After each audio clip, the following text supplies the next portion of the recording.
Everyone, I'm going to start this meeting, I think now. It's 6 o'clock and there are many others due to join us, I think, but I'm sure they'll come in as and when they can. Thank you for joining us for this event on exhibiting faith in the museum and beyond. My name is Laura Moffat. I'm Director of Art and Christianity. We are a UK-based charitable organisation. And while I'm delighted that there are so many of our own members here with us for this evening's event, it's also really wonderful to have many of you from different countries, from different institutions and museums across the world. So thank you for joining us too. For those of you who are new to this organisation, I hope you might have a moment to explore a little bit of what Art and Christianity does through our website. Among a range of activities, you'll see that we publish a quarterly magazine that goes out to all our members. We work with artists and places of worship in commissioning new works of art. And at the heart of it all is our education programme, which stimulates and encourages an understanding of the often complex relationship between faith and the visual arts. And today's event is an opportunity, I think, to fully appreciate the extent to which the specialist subject of museum curation frequently spills out, the way it spills out into the public sphere, but also into very personal beliefs and values that individuals hold. And I'm sure we'll be hearing something of that through the experiences of our three speakers today. Before I come to the introductions, I'm just going to run through a couple of housekeeping items which the event runs smoothly. I'm hearing a little echo, but that's gone away, hopefully. Okay, if all audience members could please keep yourself muted throughout the event. It also does help to share the bandwidth if you can have your videos off during the event too. If you could use the chat function, if you're having any difficulties to hear what's going on or seeing anything, we can try and help, but just type your request into the chat function. And we'll also be using the chat function to take questions. So we'll allow 20 minutes at the end for questions, but it'd be really useful to see some of those before we get to that point. So if you can type your questions into the chat function as and when they arise, that would be brilliant. And then we can select some questions to ask. I'm afraid we may only have time for 5 or 6 questions, but we'll try and choose carefully. We are recording this meeting and hopefully we'll make it publicly accessible in due time. So I'm going to turn to our speakers now, who are going to reveal themselves from behind their screens as I introduce each of them. Our first speaker today is Ittai Weinryb. Can Ittai say hello? Hello, everyone. Thank you. Ittai is Associate Professor at the Bard Graduate Center in New York City, where in 2018 he curated Agents of Faith, an exhibition of votive objects in time and place. The catalogue for that exhibition, well, a beautiful book really, won him the Art and Christianity International Book Award in 2019. Charles Somray-Smith, who was the chair of the judging panel for the award that year, praised it for its originality, its wide compass, and its scholarly contribution to its subject. Ittai is currently writing a book on art and material culture in the Black Sea during the Middle Ages, and another one on the sentiment of hope as a category for artistic creativity. And I, for one, am particularly looking forward to that one. Jennifer Sliwka. Hi, Jennifer. Do you want to, you could unmute yourself. Hello, everyone. Great, thank you.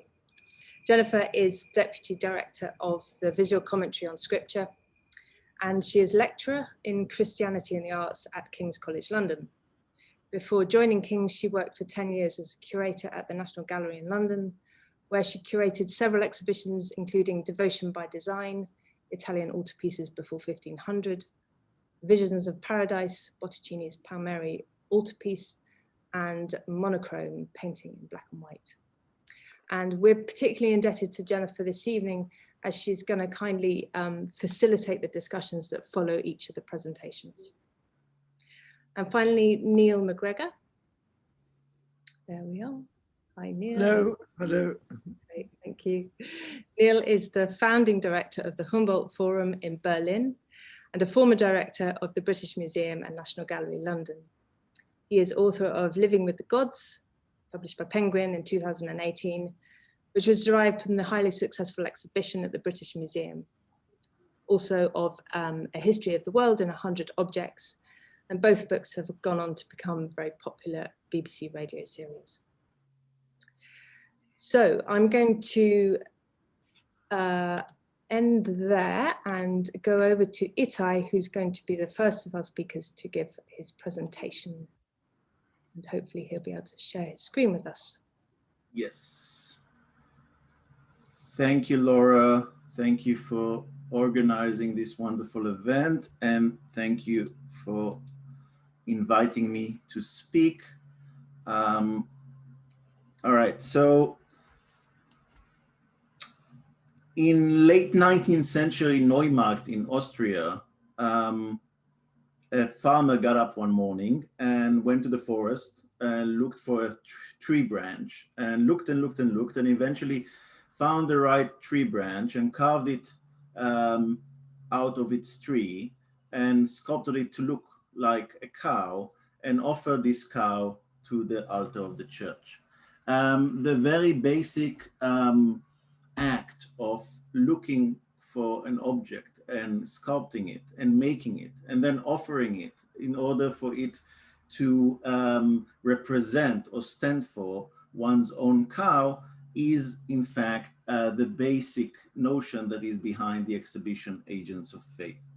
Agents of Faith, votive objects in time and place, and you can see the little wooden cow or the little cow branch from 19th century Austria that was given to the altar as the first object in the show. The exhibition Agents of Faith deals with the concept that throughout time and across cultures, people have made objects and offer them in acts of faith. Known as votives, these objects are expression of fundamental human needs and concerns. They may be offered as tokens of desire or gratitude, to make a pledge or fulfill a vow, to preserve a memory or to commemorate a miracle. As the objects in this exhibition, Agents of Faith, has demonstrated, almost anything can become a votive once it is charged with meaning through a ritual act. Votive objects form a tangible physical connection between the earthly and the otherworldly, the present and the past, the living and the dead. And the exhibition really presented ways of understanding votive objects and practices that have existed from ancient times to the present. It explored the nature, role, and function of votive objects, including materials they are made of, the forms they take, the stories they tell, the sites where they are deposited, and the particular meanings assigned to them. Votive objects serve as material representatives, as agents of faith for people around the world, past and present. And one of the things that really interested us about votive offerings that made us curate this exhibition is, of course, these intimate relations between human beings and the votive offerings. Here I'm showing you an interior of a church where votive panels are covering all of the walls.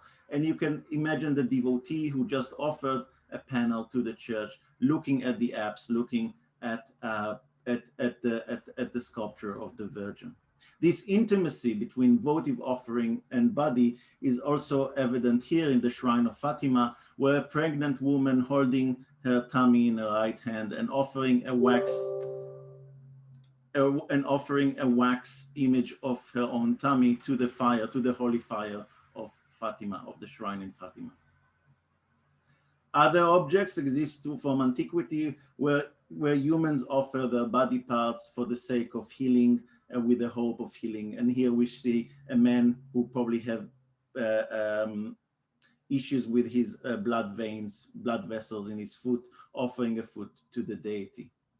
Such objects represent hopes, dreams, and anxieties of humans throughout the world, like, for instance, a sea storm that is saved by, or the people in a boat in a sea storm saved by the Virgin Mary. A bombing in 1944, Catania, where people are saved with the aid of the saints. Or a man, Adam Berger, a farmer from the estate of Mossau, who suffered a great pain in his right foot for half a year. And as soon as he dedicated this offering to the Virgin Mary, he received immediate healing and complete health. Highest praise and thanks to the Most Holy Trinity and Blessed Virgin Mary, 1717. And here you see he had a problem with the right hand, but for some reason he offered his left foot, or an object made of for her left foot, and we don't know why, but still the object acted as in the most intimate sense between him and his body part, between him and his illness. Other objects representing ears, tongues, and teeth, all been given to the apses, to the altars of churches throughout Europe, representing the most intimate anxieties between humans and the world, and of course the most intimate relations between humans and deities. Relations to livestock and the praise for your own life being. And here you can see that the painter actually took time to paint each and every cow, each and every pig, each and every horse in that farm in 1882 in Germany, as offering it to the church as kind of an insurance document that the Virgin Mary will safeguard the livestock of the farm. In South Italy in 1951, and here you can see how much emotion is invested in these objects. In 1951 in South Italy, a man sculpted a foot of his donkey, and the donkey broke his foot, so he sculpted a wooden foot of the donkey, and you can see that he took time to carve the wooden foot and polish it. And not just that, he then went to the nearby city and got a photographer, reminding you it's 1951, nobody has their own smart devices to take images and put them on Instagram. So he brings in the photographer, and the photographer positions the donkey, and you can see actually the shadow in the picture, and just the chicken bulge into the picture, and they take the picture together and they attach it to the wooden leg of the donkey, only for that to be offered to the church. So there's something very interesting happening here. The amount of time and effort that people invest in making votive offerings, only to just sacrifice them in the minute they are giving to the church. The moment you give your leg, your wooden donkey leg to the church, you don't see it again, and it's supposed to work on your behalf, although you don't have any guarantee that the wooden leg actually continues to exist in the church. And so we can think here, when we're thinking about votive offerings, and we're thinking about votive offerings in the context of the museum, about the idea of this votive sacrifice, object sacrifice. You make a pledge to the god and you give them an object as a testimony to that pledge, and then you don't see the object again. Of course, there's the problem that in the museum, of course, you re-encount these objects without actually any guarantee that the people who gave these objects actually wanted you to see them.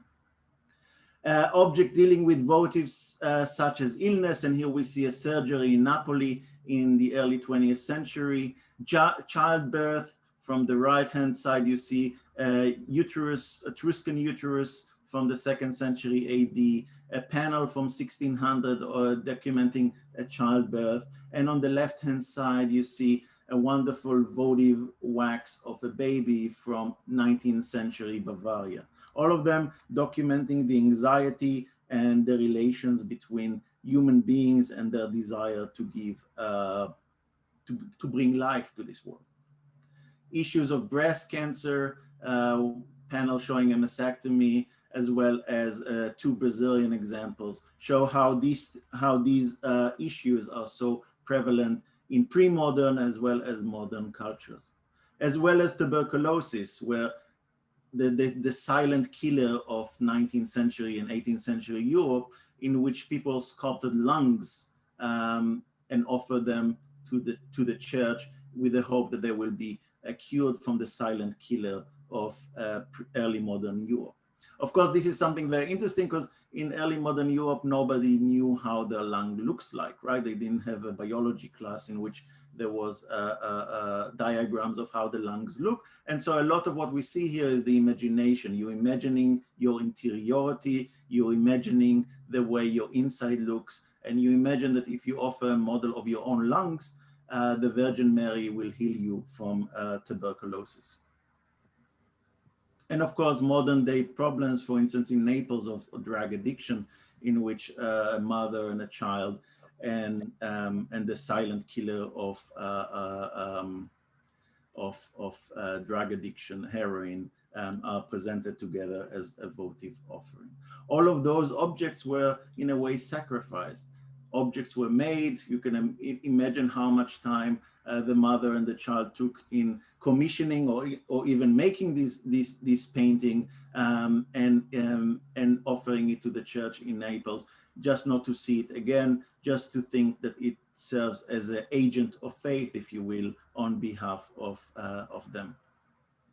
And of course, in the exhibition itself, we had these issues of how do you take objects that were given to sacred spaces, were sacrificed, so to speak, in sacred spaces, and you present them in a museum space. What does all of these cases that are required by museum collections, do to our experience of watching and looking into this object? How do these objects remain sacred, and how do we tell stories about worship and about making votives in a museum context, in a closed environment, climate controlled, behind plexiglass?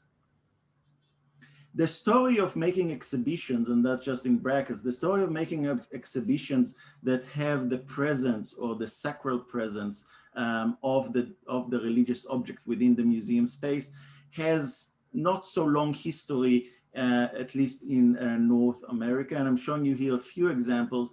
Maybe the legendary exhibition is the exhibition Face of the Gods from 1994 by Robin Ferris Thompson, who commissioned more than 100 altars from Africa and from the African diaspora and installed them in an exhibition space. And these altars were not just consecrated to become new sacred spaces within a museum space, but also were worshipped and used throughout the exhibition. And so this was a moment in which the sacred space or the devotional space of the altar that is used in various devotional settings in Africa and in the African diaspora were installed in a museum, but at the same time were kept, where their functionality was kept, so to speak.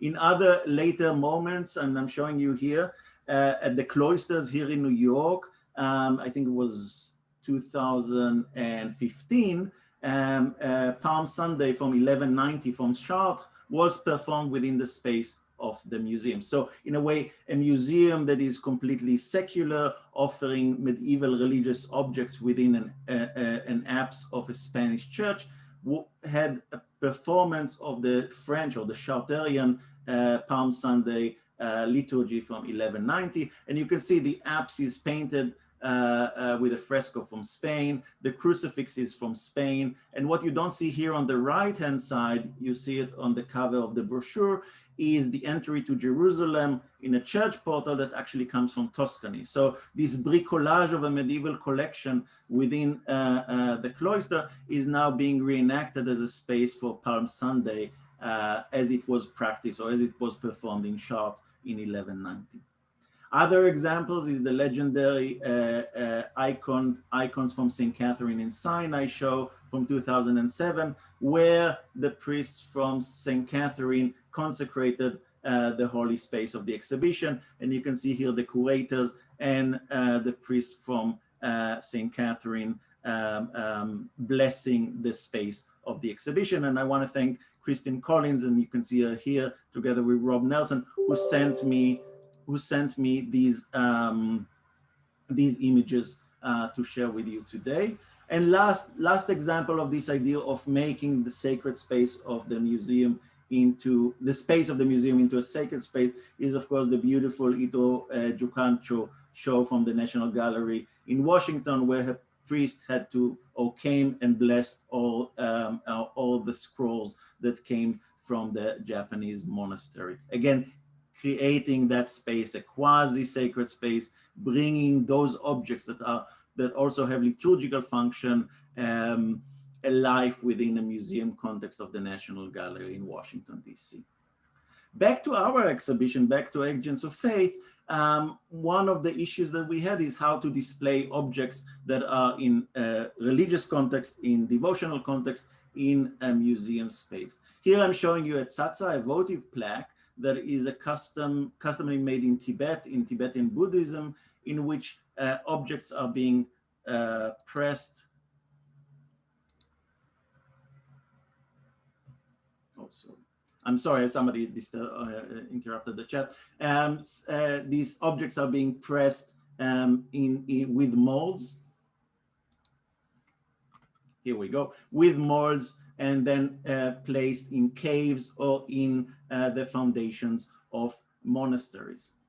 Here I'm showing you an image or set of images of an artisan in northern India making these tzatzas, and you can see that he's using a metal mold, and he's using a plaster or mud and filling it with the in the mold. And what you see that inside into the newly made tzatzah, he's inserting fur from animal fur, and this animal fur was given as a votive by Tibetan pilgrims who made a pilgrimage to the Dalai Lama in Dharamsala, and in that pilgrimage they swore not to kill animals for the sake of their fur ever again. And so he's making these tzatzas, he's filling them with animal fur, and all of these tzatzas that contain the votive wish, the votive promise of these Tibetan pilgrims will be placed in the foundations of monasteries in Dharamsala, which is where the Dalai Lama resides today. And here is again the example of how these tzatzas look in caves and in foundations of monasteries. Unfortunately, when you get to the exhibition, you lose all of that. And this is the tzatzah I showed you in the beginning, and you see how it is here within the museum case. And the only thing we had is this small video of which I showed you some images of the artisan making tzatzas in Dharamsala. You can see that here on the right-hand side, we tried to recreate the interior of a church in Brazil while using the same type of wooden votives and wooden votive hands and wooden votive heads to decorate the interior of the church. And so thinking about our tzatzah within our museum space, and also thinking about our church that is used with a reproduction to recreate the sacred space, shows you kind of like the idea of trying to bring back to life that object that was sacrificed in the holy space of the church or in the holy space of the monastery or the cave, and to bring it back to life within a museum context. And this is part of the problems that we dealt with in this exhibition, is how to exhibit faith, how to bring to life these notions of faith. And the main problem that we had is that most votives are offered in sacred spaces. We hardly have them ever in modern day museum settings. And there are spaces like this, natural spaces, as you have in Hindu festivals in Indonesia. This is a very nice installation from a museum in Stockholm, which shows you a set of Etruscan votives trying to recreate the experience of how they were found in the archaeological dig in Cyprus. So trying to recreate that notion of the sacred space within a museum space in Stockholm. Another object we had displayed in this exhibition, which shows you some of the problematics of exhibiting space, is this Virgin Mary that seems like a typical 14th century wooden Madonna from Italy. But once we x-rayed it, once we tried to look inside using conservation tools, we found that it is filled with votives, including rosaries and lace that are inside the body of the Virgin, and so therefore the Virgin became a container to the votives. Of course, without the X-ray, the viewer will not have the experience of looking into the Virgin, will not have the experience of understanding how the Virgin functions as a container for votive giving and votive wishes. Another aspect, another aspect that we had in the exhibition are these silver votives. On the right-hand side, you probably seen them before. You see them in Italy, you see them in Greece and across the Mediterranean. These are votives that are given in Christian faith, and they include human beings and livestock and body parts in the traditional way. And on the left-hand side, you have the Jewish shadayot, which are a particular Jewish Greek development of the 18th century, in which basically Jewish communities copied the practice of Greek Orthodox communities by creating these silver votives, of course, because in Judaism you have prohibition of making images. These shadayot have only form and an inscription, so some kind of a form and an inscription, and they were hanging on the cover of the Torah shrine in Ioannina, for instance, here. And of course, you can see the parallels between the Christian ones and the Jewish ones. And of course, if we compare them here to the Greek Orthodox manner, so you can see the idea of covering the Virgin Mary in the Greek church in Ioannina, let's say, and covering the Torah cover in the synagogue in Ioannina. And you can of course imagine that in a small place like Ioannina, you had only one silversmith who made votives both for the Christian community and for the Jewish community at the same time. Of course, within the exhibition space, we had the problem of how to bring this idea of cross-cultural exchange, how to bring this notion of covering the altarpiece of the church with votives to life.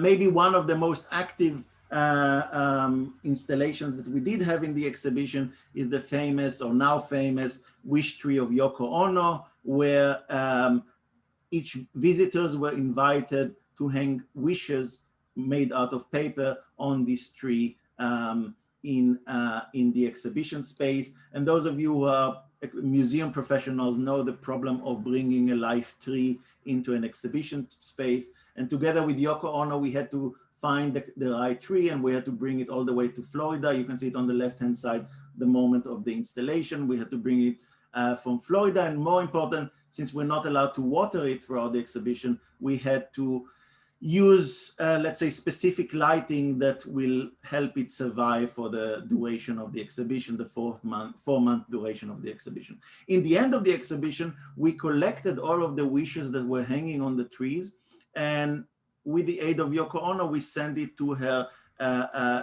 installation in Iceland, where these votives were deposited in the ground of this light tower, or this beam of light that goes to heaven. And so those wishes were, so to speak, carried into the heavens with the rays of light of Yoko Ono's installation. And so the viewer, in a way, had some kind of an experience of making a votive wish, a votive deposition, if you will, and knowing that his or her votive will eventually arrive into Iceland and ascend into the heavens with the ray of light. One of the most interesting or novel things that we did in the exhibition is an installation, or first-time installation of more than 50 artifacts from the Vietnam Veterans Memorial in Washington, D.C. It is kind of a votive offering that we would like to call secular votive offering, the Nachleben, the afterlife of the religious votive offering, in which people give objects as an act of memory, as an act of connecting with the dead, as an act of connecting with the afterlife throughout time. As David Morgan, who wrote for the exhibition catalog, has shown, this practice started of living objects rather than flowers, started in after the Vietnam War, in the Vietnam Veterans Memorial. Here I'm showing you here in DC, and he sees it he explains that because more than 98% of the deceased soldiers were of the Christian faith, the idea of giving objects as an act of memory worked very well, or was a preferred practice within the context of the Vietnam Veterans Memorial.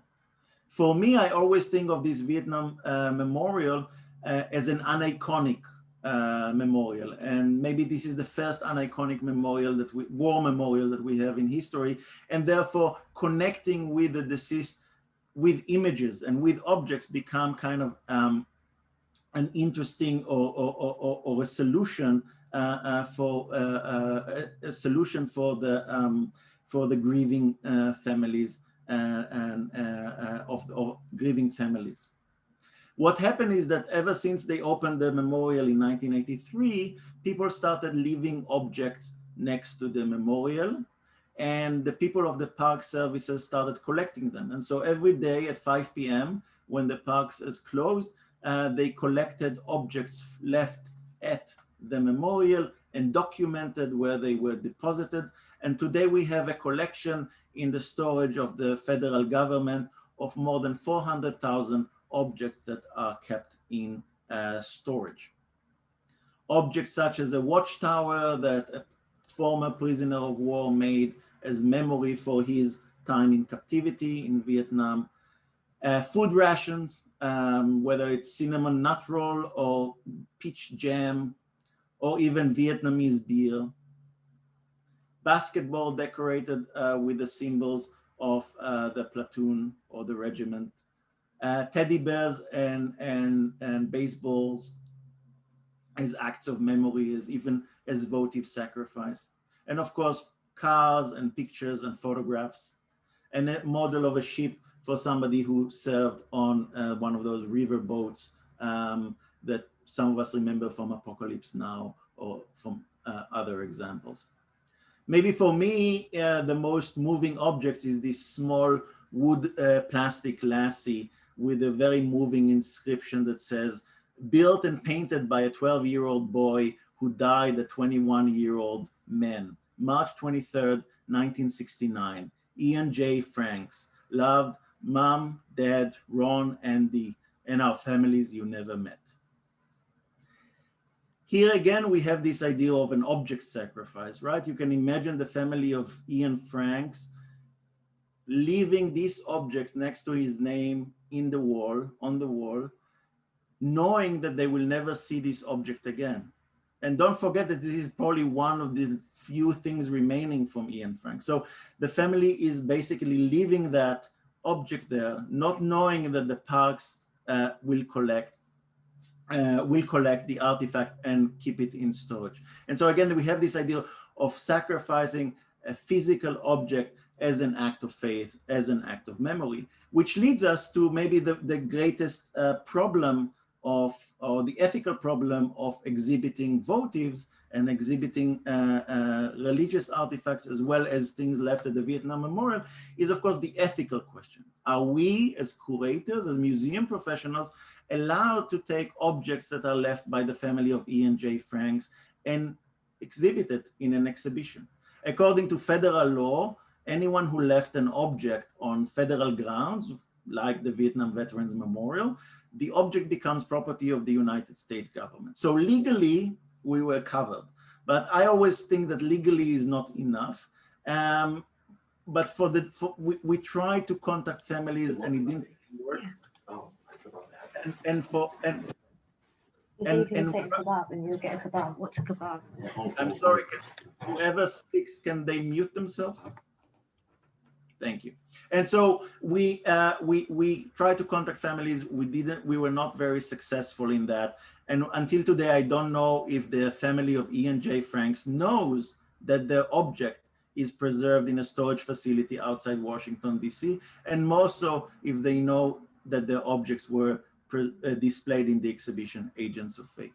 Maybe as a conclusion, one of the sites, and because a lot of you are in London, I think, I like the most in relations to votives, is the memorial erected to David Bowie. Now, we don't have a lot of time, so I will not go throughout the story of this monument, but it follows very much the structure, or if you will, the practice of the establishment of pilgrimage sites, as we know from the Middle Ages and from antiquity. David Bowie had passed away soon after the fresco, the wall painting was painted, and people started leaving flowers, taking photos of themselves next to the memorial. The memorial itself became the site representing David Bowie, and this is the International New York Times. People starting leaving personal notes. Here I'm showing you an image of Simone, who visited the site on various occasions, leaving the same picture of herself with David Bowie at the site, coming back over and over again. And here she is again to visit the site of David Bowie. And then people started leaving objects, you know, teddy bears, as well as objects with a swoosh of Aladdin Sane that was on David Bowie's album cover, Aladdin Sane. Objects such as guitar and drawings and paintings, as well as foodstuff, as you saw from the Vietnam Veterans Memorial, and we know it from other votive practices around the world. The legend is that when David Bowie recorded Station to Station, he was on a diet of peppers, milk, and cocaine, and so people left peppers and milk as a votive given, as a votive offering to the wall painting of David Bowie himself. And eventually that site was cleaned and it became a museum artifact, right? So from a sacred, free place in which people can express themselves, it was covered with glass and became, so to speak, a museum object, to the extent that eventually they started planning the erection of the David Bowie Memorial, again in the shape of the swoosh of Aladdin Sane, in Brixton, but I think for lack of budget, that project was canceled. And so just to conclude, when thinking about our ideas of making agents of faith and making votive offerings within a museum context, we are taking the most intimate, personal moments of human beings' lives, and we are displaying them for the viewers. By that, we are losing something in terms of the relations between human beings and the objects, human beings and their votive wishes. And we are gaining something by telling a story and of course, inviting you all to the museum space. So thank you very much. And I think now it's my great honor to give Jenny the podium. Thank you, Ittai. That was fascinating. And you've set us up so wonderfully for some of the discussions we're going to have after these three short presentations on our own exhibitions. What I'm going to do now is share my screen. So feel free to turn off your cameras for the moment. If I've got permission. Yes, I hope everyone can see my screen now.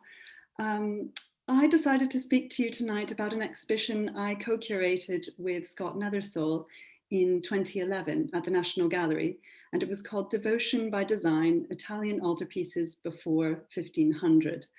And what we wanted to do with this exhibition is actually focus primarily on the National Gallery collection and showcase all of the new and indeed ongoing research that had been done in the gallery, and time the exhibition to coincide with the publication of the permanent collection catalogue on this area of the collection, the early Italian pictures. And so it was a way of kind of showcasing what goes on behind the scenes at the National Gallery. Because we were showing largely National Gallery pictures with a number of loans as well, but primarily National Gallery works, we wanted to ensure that we were showing them in an entirely new way, in a way that the public wouldn't normally see them in the National Gallery. And a lot of the interpretation we worked on for this exhibition was specifically keyed to that aim.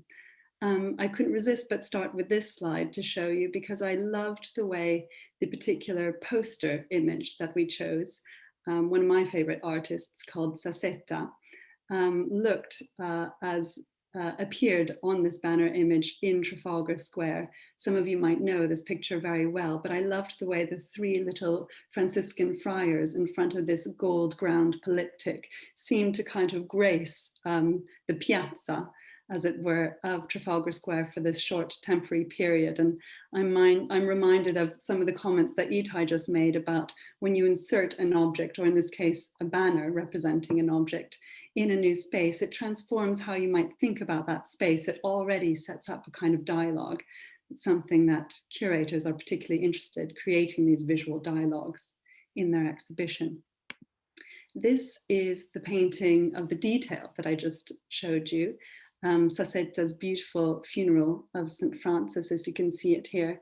And we thought this is an ideal kind of poster image, and indeed it was the first object you encountered in the exhibition because it helped us tell the story of Italian altarpieces.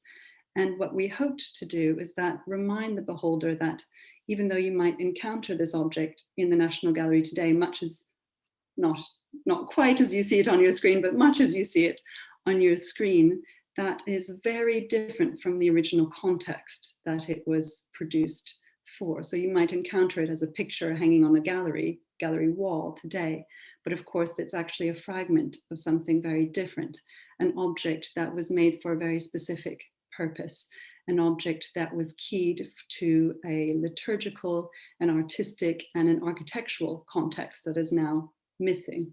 And in this particular scene, you can see that this polyptych that is represented in an altarpiece represents the kind of funerary rites of Saint Francis, so the founder of the order of the Franciscans. And you can see that there's a number of rituals being performed around the body and in front of this altar and altarpiece. And already we hoped that that would get visitors to the exhibition thinking about these objects in context. And indeed, that was the focus of that first room in the exhibition. What we can't do in permanent collections is demonstrate that that little panel that I just showed you is actually only one small fragment of a much larger object. So what you're looking at now is a digital reconstruction created in 2009, which demonstrates that that little fragment from the life of St. Francis originally appeared on the back of this monumental double-sided altarpiece painted by Sassetta for the friars of San Francesco in Borgo San Sepolcro. So what you immediately see in a digital reconstruction is that there must have been different audiences being addressed here. And indeed, the laity on the one side, in the nave of the church, would have been confronted with the image of the Virgin and Child and standing saints with scenes from the life of Christ. But the friars, who we now know were seated in a kind of elevated choir behind this altarpiece, would have been directly addressed and might have addressed themselves to these scenes of the life of their founder. So there's different modes of address. All of this kind of context, of course, is lost when you simply hang an object as a painting in a gallery. In this all the objects in this first room of Devotion by Design were actually fragments of altarpieces, which themselves represented altarpieces being used. And this was a way of also helping visitors to the exhibition understand that the altarpiece was actually just one small fragment of a much larger program, a liturgical program, an artistic program, as I said, an architectural program. And in the case of this painting, you can see by the Master of St. Giles, this is the moment where St. Giles here is actually celebrating the Mass. The moment of transubstantiation has taken place, and he's in the process of elevating the Eucharistic host. And what we wanted visitors to realize in this particular context, what was this particular charged moment where that elevation of that host would be mapped onto the image of Christ on the altarpiece. And indeed, you can interpret that moment as a kind of revelation. The Eucharistic host is being elevated, but also that's dramatized rather beautifully in this painting by the figure on the left who is drawing back that vivid green curtain. So having set the scene in that first room of the exhibition, Oh, actually, I should just mention, I'm showing you a photograph here of a podcast that I did with the theologian who may be familiar to some of you. It's Professor Ben Quash at King's College. This is other ways that we could amplify the voices to talk about these objects. So this is the first room of Devotion by Design. The second room was a really exciting moment where we were enabling visitors to see behind altarpieces for the first time. What that enables people to do is to get a better sense of the construction. And that was important for us because, again, we're trying to help visitors to galleries understand that these are not, for example, a piece of canvas that can be later framed with a wooden frame and hung on a wall.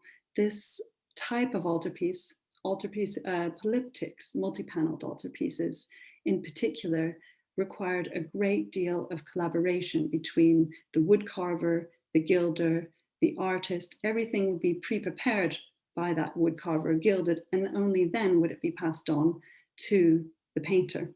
So much had to be determined in advance, and there was very, very little room for maneuverability after that monumental, quite architectural object had been carved.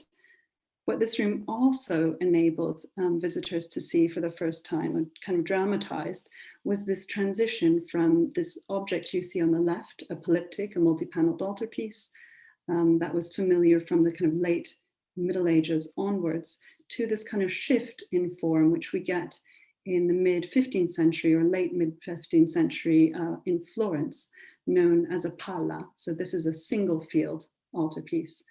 And what that enabled us to kind of convey to the audience is that all of these formal shifts, these iconographic shifts that we can see in altarpieces, all of these can be traced to changes either in belief, in doctrine, in the way certain rituals are performed, but also might reflect changes in artistic techniques, for example, single point perspective.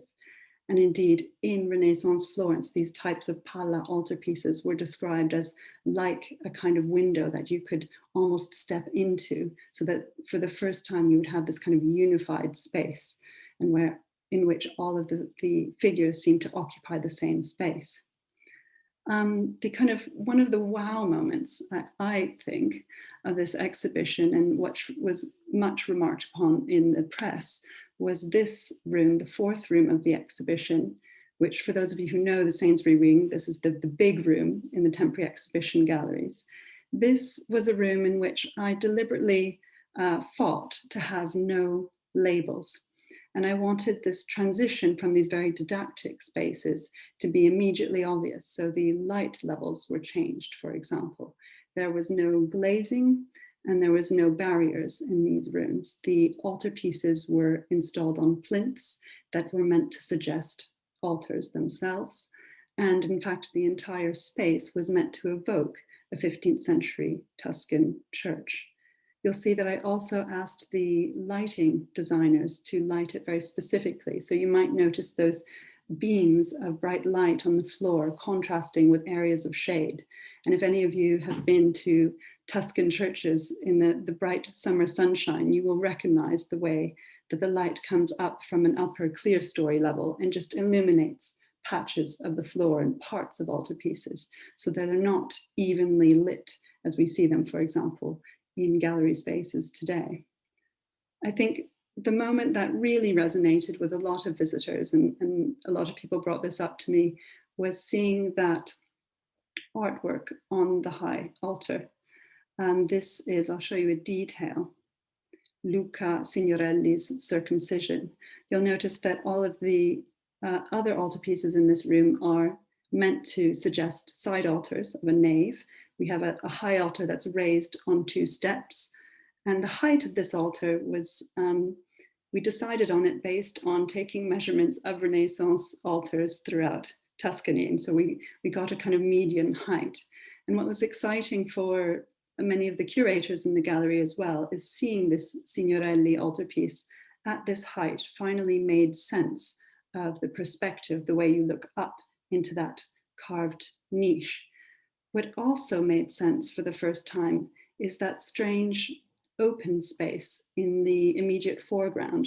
the way Signorelli seems to group all of his figures in the middle and background and leave this kind of brightly colored but empty space in the foreground, clearly being very mindful of the fact that this object would adorn the back of an altar and that key liturgical objects would be placed in front of it, therefore masking anything he would paint in that foreground.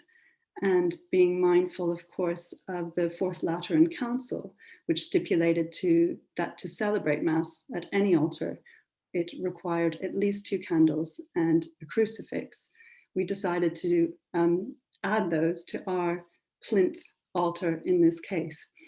And what that additionally did for many visitors, and for me in particular, it helped me understand the iconography and also maybe some of the theological meaning behind this particular altarpiece.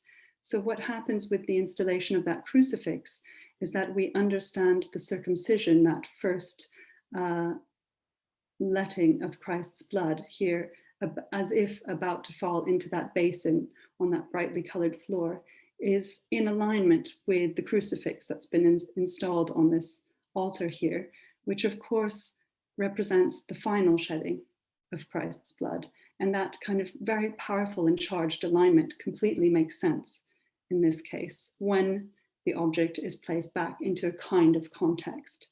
I think what that also does is remind us that when the Eucharist was celebrated in front of this altarpiece, and another aspect of its function would come forth, and we would imagine, let's say, the Eucharistic chalice also being placed in front of that crucifix. So there's a very important and powerful charged alignment there with the notions of Christ's blood. I just wanted to quickly end on 2 responses to the exhibition to highlight different things that different readers, visitors picked up on. And one of them is directly related to the Signorelli I just showed you. And this reviewer said, "We've all walked past Signorelli's painting 1,000 times, hardly noticing its gauche magnificence. It's clearly Signorelli is not for everyone. In this exhibition, however, we cannot walk past it unseeing, for it is displayed not as a picture on a wall, but as an altarpiece above an altar and its steps, with the furnishings of an altar in front of it. By this simple means, it is transformed. We see it from the correct lower viewpoint, the perspective falls into place, and the painting's original function on a high altar within a church is dramatically clear." As you can imagine, I was very pleased by that response. And I wanted to just finish on Jonathan Jones's review. It was a very long, very complimentary review, and he did hit on all of the aims of the exhibition. But what I was particularly interested in, and I thought we might discuss today, is how he took his review outside of the exhibition. So he says, in other words, religious art evolves in this exhibition from diffuse imagery to a powerful visual storytelling. A bigger picture emerges. This marks the birth of a modern cognitive universe in which visual information is organized in the most concentrated way possible to be rapidly assimilated by the viewer. Moving from the clarity of Piero della Francesca to the hyperlucidity of photographic media is a logical development once this great Renaissance leap forward was made. This is a fascinating examination of an aspect of Renaissance painting that is obscured by the usual way of presenting these works in a gallery. It is a stimulating insight into the birth of modern European art out of the religious practices of the late Middle Ages. Old Italian churches may seem quaint, but they are where the modern mind began. So I loved how he ended his review by almost taking the exhibition as a jumping off point for then subsequently considering modern and presumably also contemporary works of art and also the modern mind. So I thought that might be something we could discuss in our discussion a little later. But I'll stop there and I'll stop sharing, and I'm going to now pass on to the great Neil MacGregor.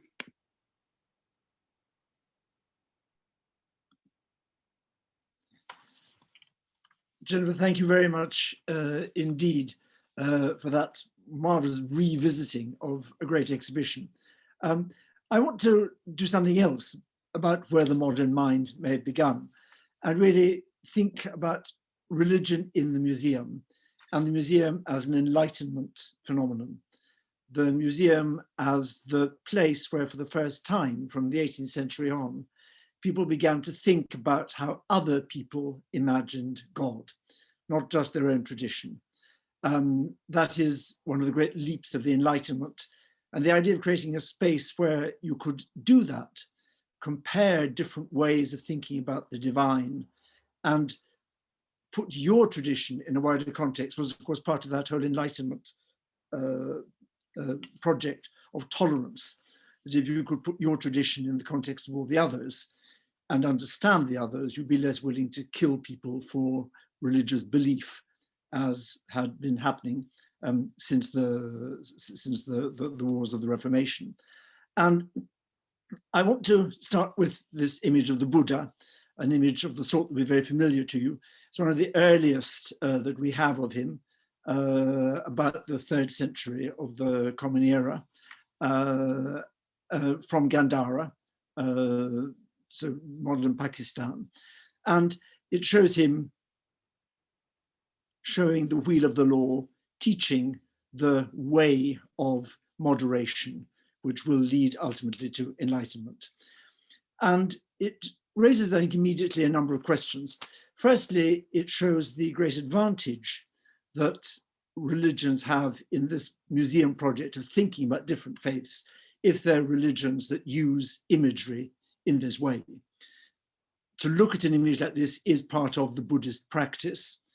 And it's also very easy for non-Buddhists to look at it and think about what is going on, and in some ways to engage with the idea that is being presented. One of the problems, of course, in presenting different religions in museum is those religions that don't have an iconic tradition. Is something that in the British Museum, when we've tried to present different religions as formative of societies, struggled very much to present material about Judaism or about Islam. Could we have the next slide, please, Laura? I should thank Laura for agreeing to change the images like this. Islam, like Judaism, of course, the prohibition on the image. How do you present in the museum Islam? The object you're looking at, a mosque lamp of about 1570 from somewhere near Istanbul, shows you one of the ways in which Islam has traditionally made the idea of the faith visible, far more than in the Jewish tradition, the development of calligraphy. You take the word of God and you make the word into something beautiful, and you present it in a way that people can ponder it. The inscription on the rim of this is the great declaration of faith: there is no God but God, and Muhammad is his prophet. Even in its highly stylized calligraphy, anybody who could read would know what that is saying. And rather like Christian polyphonic music, although you can't work out exactly the forms, you know what's going on, and it helps you to ponder the significance and the meaning of the words. But it is a very different kind of engagement from that with the Buddha. And it is, I think, a problem that in trying to talk about faith in the museum is always present.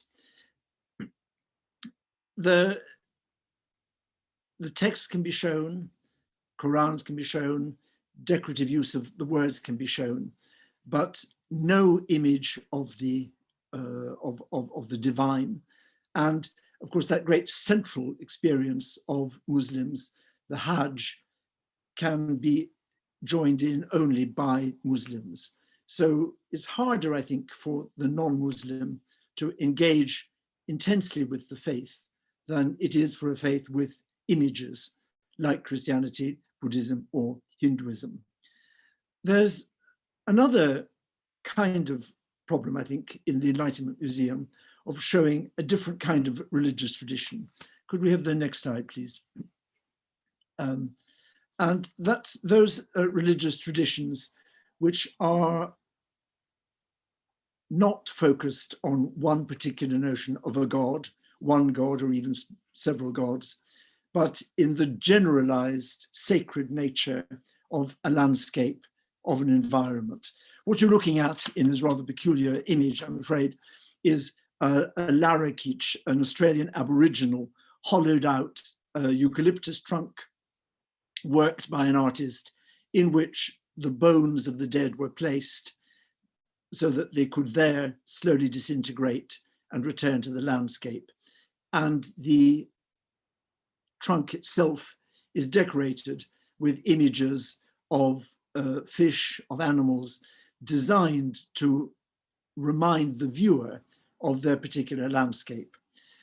This kind of religion is, I think, the most difficult of all to show in a museum, but one of the most important for us to try to consider.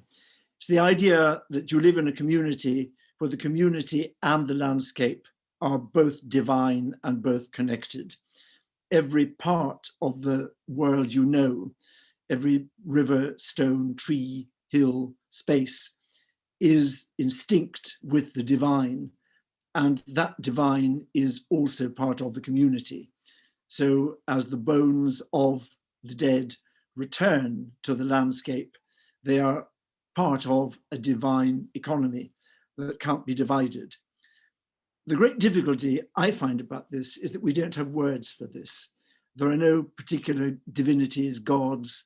When we talk about spirits, they always sound rather wispy things, but this is a way of representing the divine in a very non-European way, for which the museum has to do what it can, but which it struggles. That's a very particular kind of problem. No language and no images, because the divine is everywhere. A quite different kind of problem is the next image, please, if I may, of objects made which can perfectly well be exhibited in the museum, like this icon, this Russian icon of Our Lady of Kazan. This is a 17th century painting of that image of Mary with the standing Christ child, blessing and teaching the viewer. Because these images, quite unlike the ones that Jennifer has just been showing us, were of course never meant to be autonomous works of art. They're not meant to be viewed as works of art.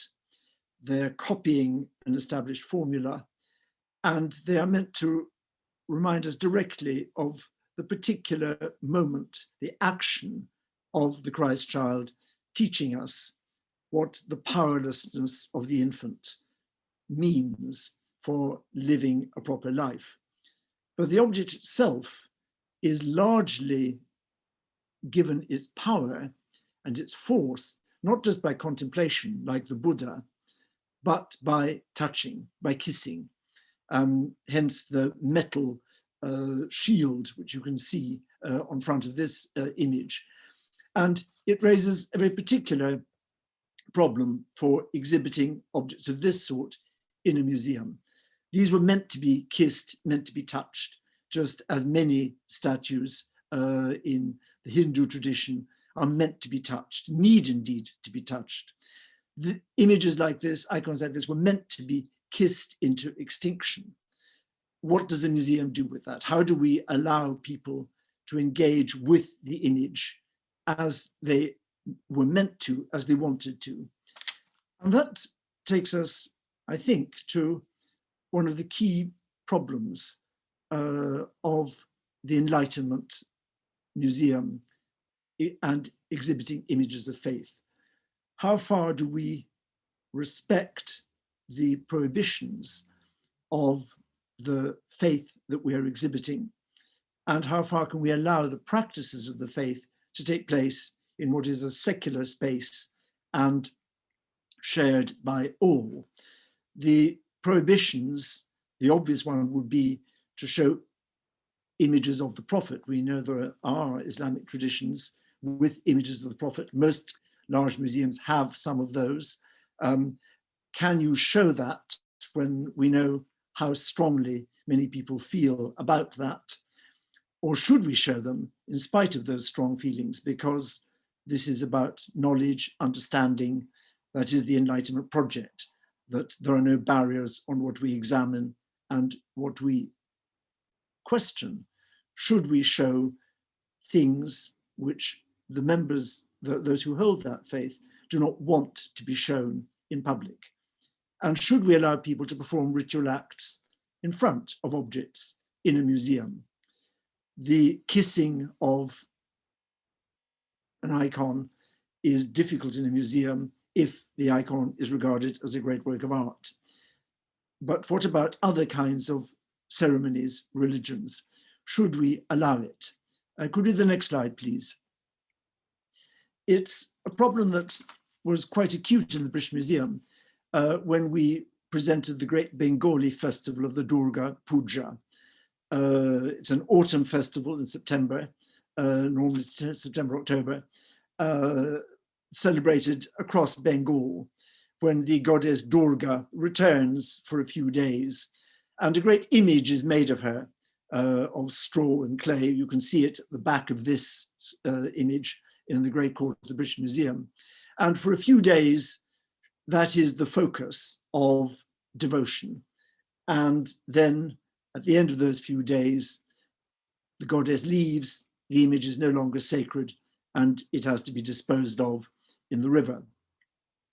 But the big question, I think, is what is the proper allowance of ritual practice in a museum? Will it offend others?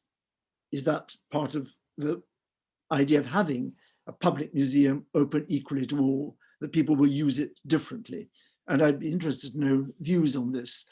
The French tradition, as you all know, is very extreme. Anything that might look like proselytizing for a museum, for a particular faith, anything that might look like endorsing the beliefs of a particular religion is prohibited in France. In this case, we decided that the exhibition of the image, the display of the image, was perfectly acceptable. Music and dance in the public space was fine, but that ritual actions, specifically Hindu ritual actions, to engage the goddess in the context of a religious ceremony, should take place somewhere else. It's an area where, again, violence is a risk.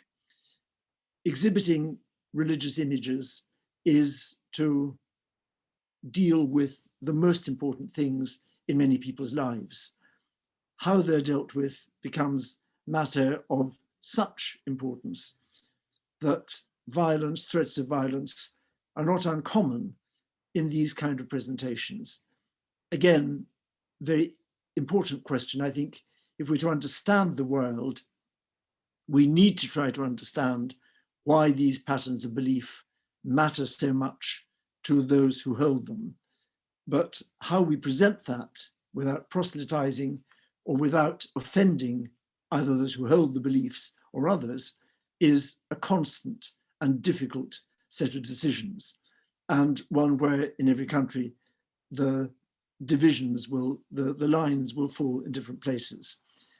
And I want to finish with one fundamental problem, I think, about exhibiting faith in a context where it's not the role of the institution, the museum, to teach that faith. That would be proselytizing, and it would be a very dangerous and risky thing to do. And the problem, how difficult it is to do that. And to finish with the Christian tradition, which we haven't looked at it in this case, go to the next slide, please. The Christian tradition, of course, very focused on images. This is the vision of St. Bridget, a 14th century saint who had a vision of Christ's passion, his suffering, and her prayers to the suffering Christ, arguing that we as sinners had caused his suffering and his suffering would save us, became very popular across Europe. An image like this, focused on the body, on the suffering of Christ, on that physical action of salvation is something which can be easily transmitted through an object.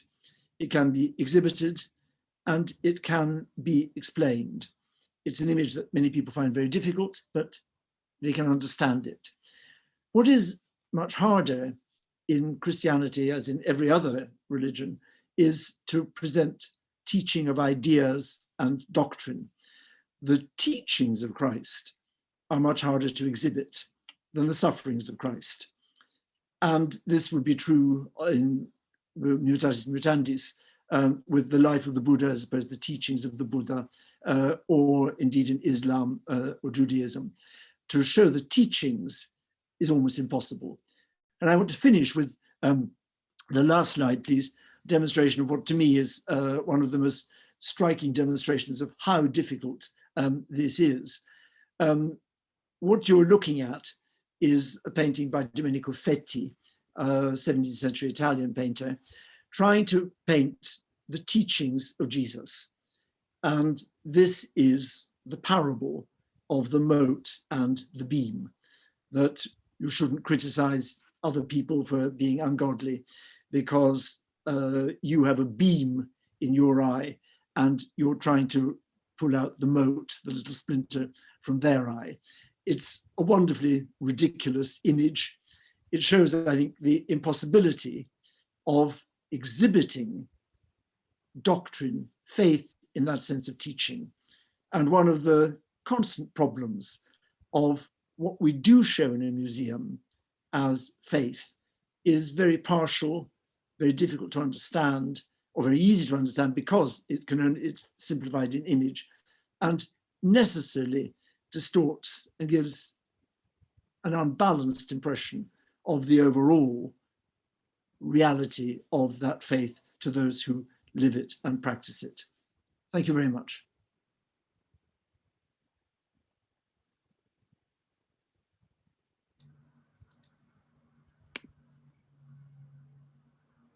Thank you for that, Neil. That was wonderful. I think both you and Ittai have set us up for our discussion now so wonderfully.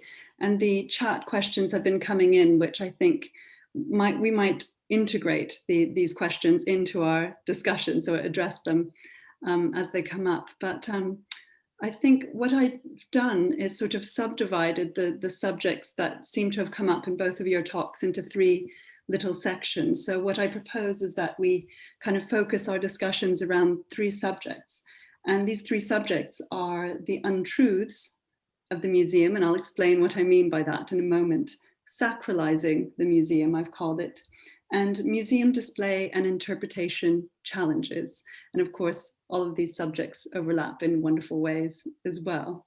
But Neil, I was just struck what you said at the very end of your presentation, when you used this word fiction and you used the word distorted, and this idea of presenting these types of sacred objects that we've been discussing in museums necessarily involves a kind of fiction. They have been extracted, as we've seen, from their traditional contexts, from their meaning. And so what do we as curators, how do we kind of both acknowledge and address that fiction, that untruth, that distortion? This is, I think, one of the great challenges for us as curators. I think it is worth perhaps thinking again about the French model. I mean, the beginning of the French Museum, the revolutionary seizures and the early Louvre, the insistence that when works of art were taken out of museums, they should lose all their religious dimension. What they are in the museum to do is to show the development of artistic practice. And you look at them only stylistically, you look at them as human achievement. And that's still a profound problem, I think, in French museums. The British tradition, partly because the British never thought anything through very rigorously, remain much more confused and aware that you need to do both. I think it's possible to allow quite a lot of personal engagement with the objects as private devotional objects in a public space. You want people to use the museums as their own collection as far as possible. But what we're doing is, I think, something very, very difficult, because we're presenting the object curators for contemplation in one sense of the word. But I'm not sure we ought to be presenting it for veneration. And how one makes it clear where the museum, where the institution stands in this, particularly where there's a doubt about for instance, the obvious example of the British Museum would be the crystal skull, which was long thought to be an Aztec crystal skull with particular magical powers, which many people believed in. How the museum presents that kind of material is, I think, very difficult. And I wonder if part of that question or answer is, as you suggest, where the museum ends and where it's really up to the individual and how they want to engage. Exactly. And I think again, different countries have different traditions, depending largely on how the state views religion. But one of the striking things in the British Museum is that people make offerings. So Ittai was talking about the need to make votive offerings, particularly in front of Hindu sculptures. In the British Museum, you quite often find little offerings of milk or flowers, which seem to be a very proper thing to do, and that shouldn't cause one concern, provided they're not damaging the object, if one feels that the object must be prime. I saw something similar in the fairly recent Royal Academy exhibition on the South Pacific objects, and people were leaving little ritual objects, and that was deemed appropriate by certain groups. I think Ittai did a really beautiful job. It was so nice to see those installation shots, Ittai, of how you demonstrated, how you installed some of your objects, particularly the votives that were hanging, and that you had that sort of wall, that image on the wall to suggest, yes, this is the context that we're trying to show them in. That, I think, for me, that was very successful as a way of acknowledging the distortion or fiction, but also giving a sense of it. Yes, absolutely. I mean, but as Neil suggested, I mean, the problematics lies between, let's say, the secular everyday viewer who would like to learn the history of a specific religion, and the viewer who identifies with this or that religion. And I think what we had a lot of problems with in Agents of Faith, and I think a lot of museum professionals have today in every exhibition that deals with religion, is how do you,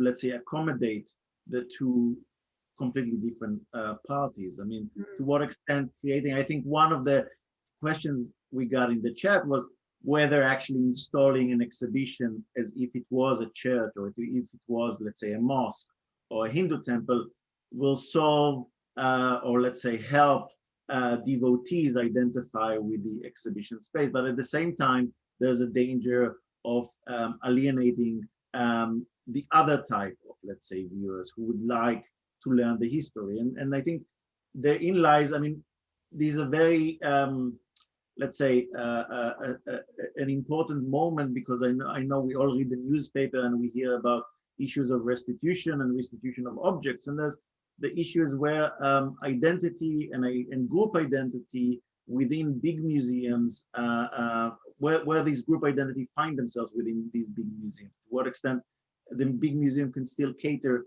to those groups, and to what extent little offerings like such as milk or flowers or even candles, if possible, although you can never lit a candle in a museum, yes.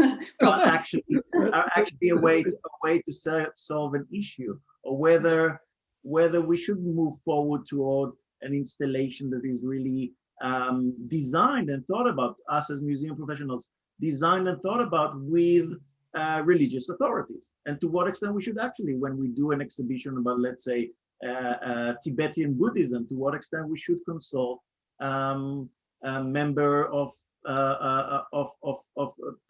practitioners of Tibetan Buddhism, or priests of Tibetan Buddhism, in our installation in the museum.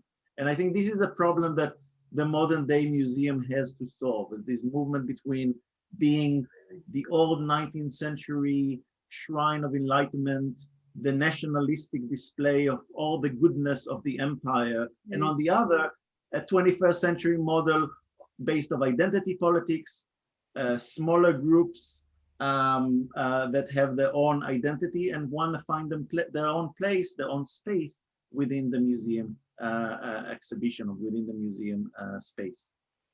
Could I say, I think that's really terribly interesting point, because as you say, what's happened is that we now want to explore these objects as constitutive of identity for communities that we need to understand. And of course, that can really only be understood through performance, through the rituals. And what you and Jennifer have both been doing is trying to reconstruct some of that. I just have a couple of questions about that. I mean, firstly, what about the risk? How can you do that without, in some measure, proselytizing is one question, which in a secular state, or a state that is equidistant from all religions, how do you do that? And even more, I think, I mean, you showed that wonderful Palm Sunday Carthusian liturgy. If you're going to have a liturgy that's, I don't know whether it was a full mass, but that does require a certain kind of respect and deference from everybody around. Is that a proper thing to impose on a space which is the equal space of every citizen who might want to use it differently? I think those are very, I don't know the answer, but I think those are very difficult questions. I thought those slides you showed us, Ittai, of the Mass being celebrated in the cloisters in New York were fascinating. I didn't know about that. And that brings up, again, some of the questions that we've had in the chat about, you know, displaying these objects in sacred spaces. So the idea of actually displaying them in the types of spaces they were created for. But on either side, I think what we're discussing here is that there has to be a particular kind of balance. And I know certainly when I was working with my designers for that sacred space, as I called it, I wanted to be very careful of actually not going too far. You also don't want to kind of be seen as being sacrilegious or horrifically creating a kind of Disney church. You don't want to recreate something. What they have, of course, in the cloisters is something different already, in a sense, because that is a chapel. Granted, it's bits and pieces of a chapel, but we can think of also here in London, the Victoria and Albert Museum has an intact chapel from a Florentine church. So in a sense, they don't have to recreate something, it's already there, but of course it is in a secular space. But that moves me on to actually the next question. We're already kind of halfway there. The other topic I wanted to talk about that I've called sacralizing the museum. And there've been some questions in the chat about, particularly about the Getty example you shared with us, Ittai, about for the objects of Mount Sinai. So parts of the Getty Museum in Los Angeles had to be consecrated in order for those objects to travel.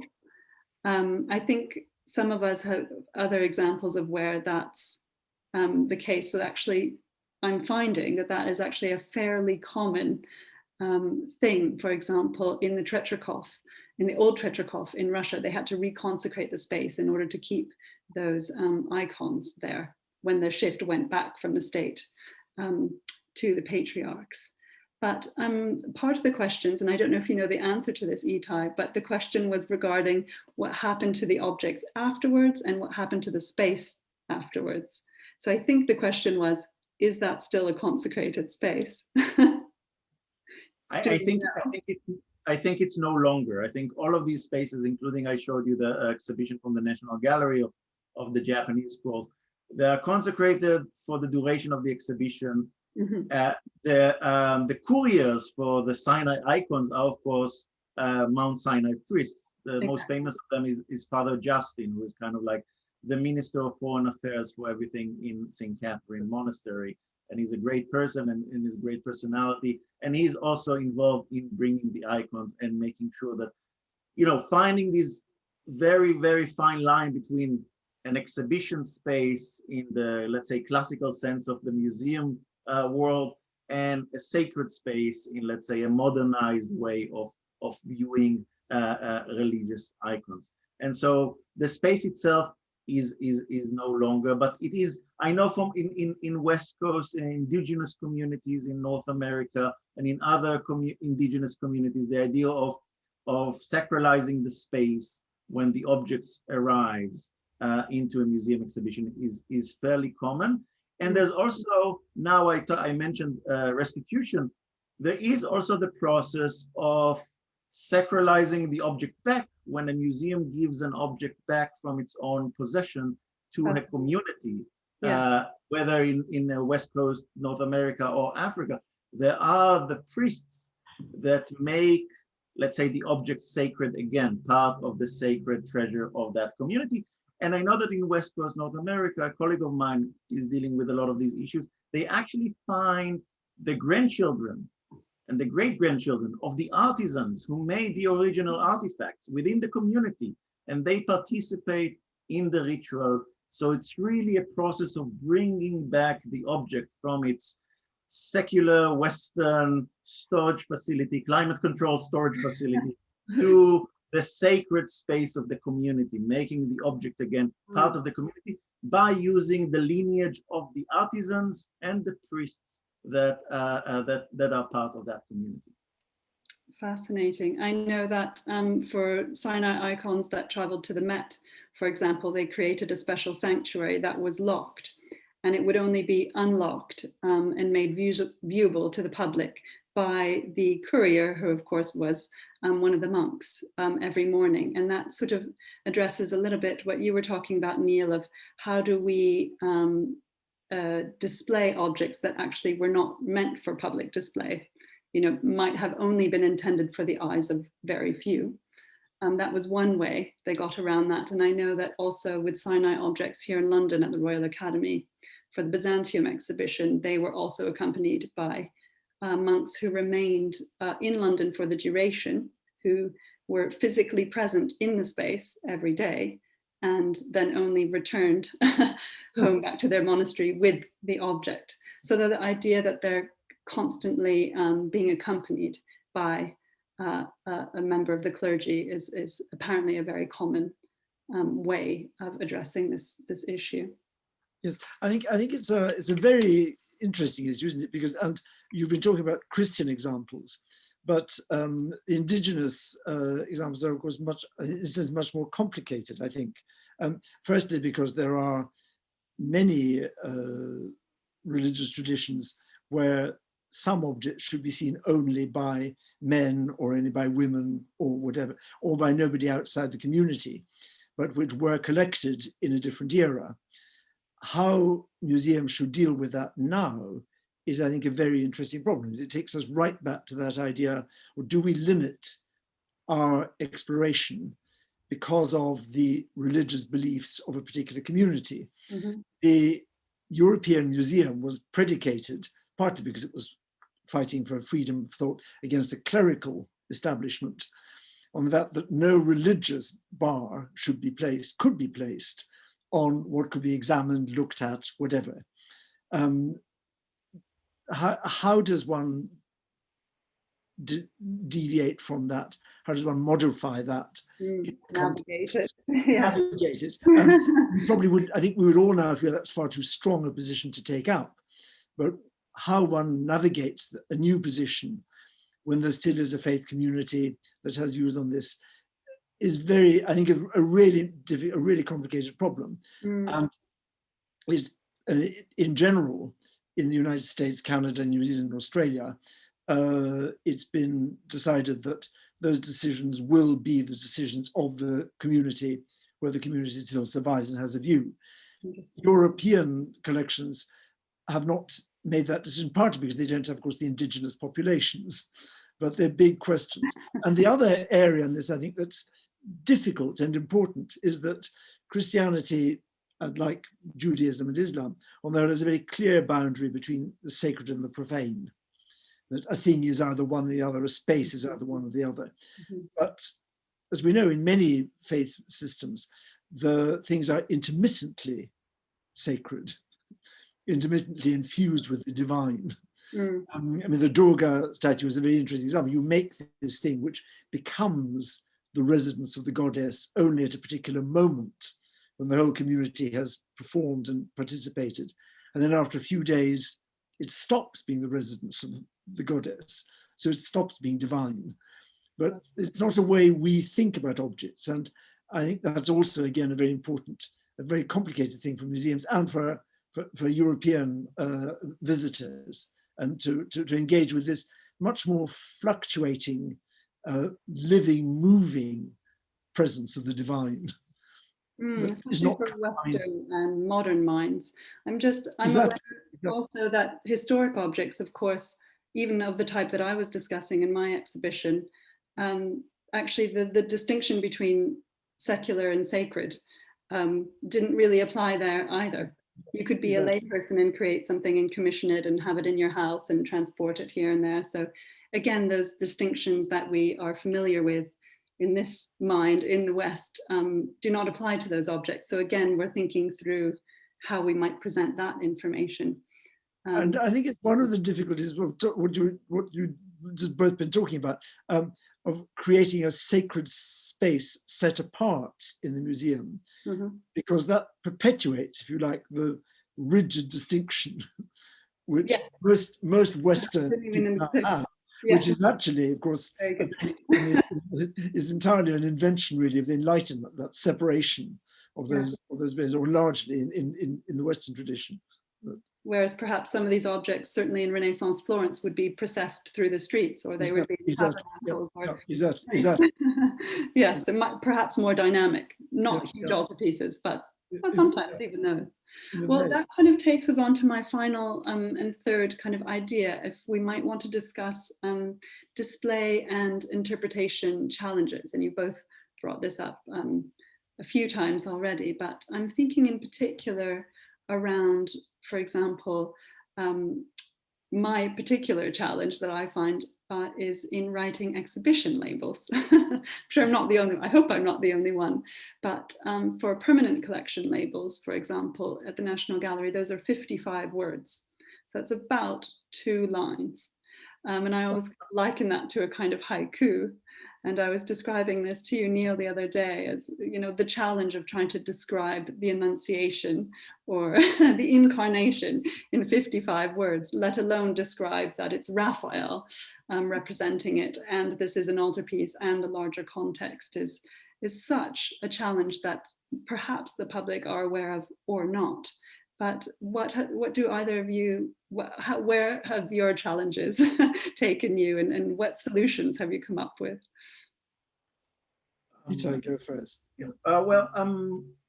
That's a very, very interesting. I mean, the labels. I mean, to the extent that a lot of curators and museum professionals choose not to have any labels, right? That's quite a statement as well. Yeah, you'll see the title and you can Google it and you can learn whatever you learn. And that's, again, we get to this point of I got the object here. whose line it is anyway, right? Especially representing religious artifacts. Is it the Christian devotee artifacts that we are displaying? Are we displaying an object that is part of the history of Western painting? Let's say your Raphael. Can they be both in 55 words? I'm not sure.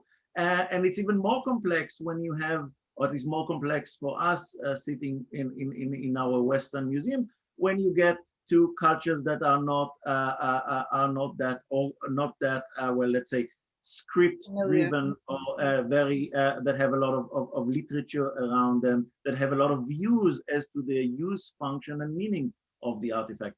And to what extent you can explain all of that in 55 words.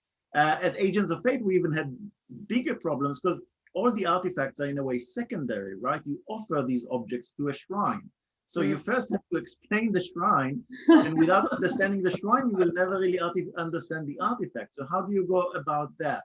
Therefore, eventually what we did with David Harvey, the designer, and our members of the curatorial team, is that we created themes and try to connect cultures and religions through themes.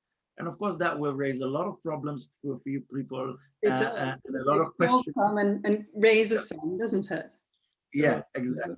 I'm thinking about some of the objects that you talk and write about, Neil, in which there are sort of hundreds of deities to explain. And then you're like, well, that is the daughter of that deity. And then you need to explain to me who that deity is. And I think Ittai has gone straight to the heart of the matter, of course, is who are you writing it for?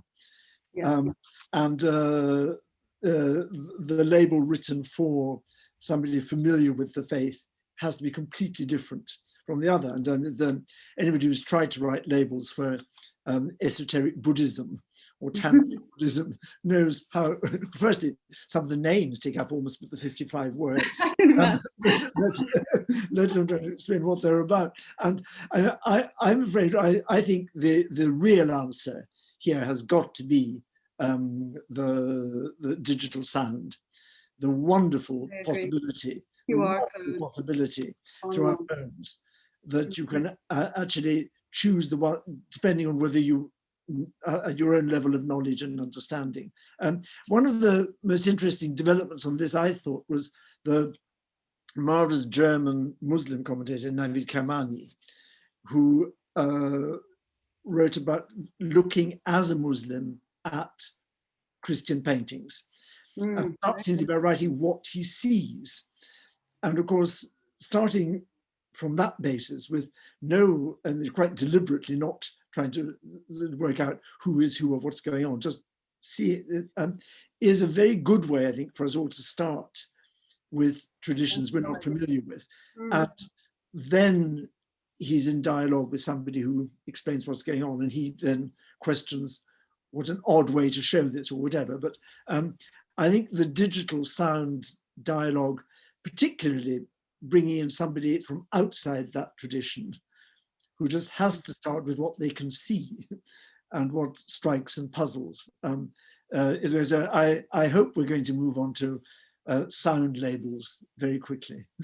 It's something I'm very interested in. So, and that idea of a dialogue, you could bring someone from the tradition and then someone from outside the tradition and have that kind of creation.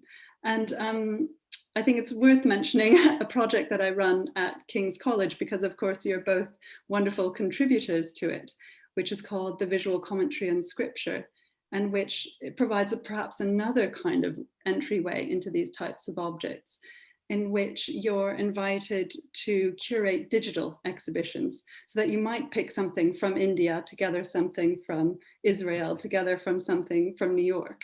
And you might curate a digital exhibition around a particular biblical passage, and it's up to you, the curator, to draw this out. So there are things that we can do online that we couldn't possibly ever have an exhibition, let's say, with the Sistine fresco and something that could never be removed. So I think the digital offers us so many opportunities in the museum space, finding the right place for them, scanning with smartphones, or having physical screens in the space, which is not my favorite thing, but I love the idea of the audio. And you are a master of that, Neil, with your that's just one other thing I think is interesting. I don't know what the two of you think, is that because we all want to come to this in an academic way, and we know what the thing is, we think we know what the thing is meant to be about, I think it's important to remember that most people looking at most of these images don't really understand. Most of us don't understand in practicing any faith. A lot of what we do, we don't understand why. We don't know why. We just do it. We do it because we do. To ask ourselves, or the object can ask us why. And the object is there and says some of these, but I'm not sure. In a sense, we may be asking too much of the object or too little of the object to have a particular meaning. The large, as we all know, when you actually try to ask someone to explain something from a particular faith, what is going on, very often they can't at all, just as in lots of these, and I think that's important. They accompany you into a world that you don't understand. And that's the whole point. This is a realm beyond understanding. And that's very hard, I think, for any of us trained in the academy to accept that really it's not about understanding. But the visual is standing in there for something without words or without the ability to articulate it. And that's why we need the object. I think that's a very neat place to end. We've gone slightly over, but I've enjoyed this conversation so much. Thank you, everyone, for your questions. I don't know if Laura, you want to say anything to wrap up. Thank you, Jennifer. Thank you both. Sharing that. Thank you, Ittai. Absolutely. Thank you, Jennifer. You've done a brilliant job in covering a lot of ground there after your presentations, and coming at it from all directions, which I think has been one of the highlights of this evening.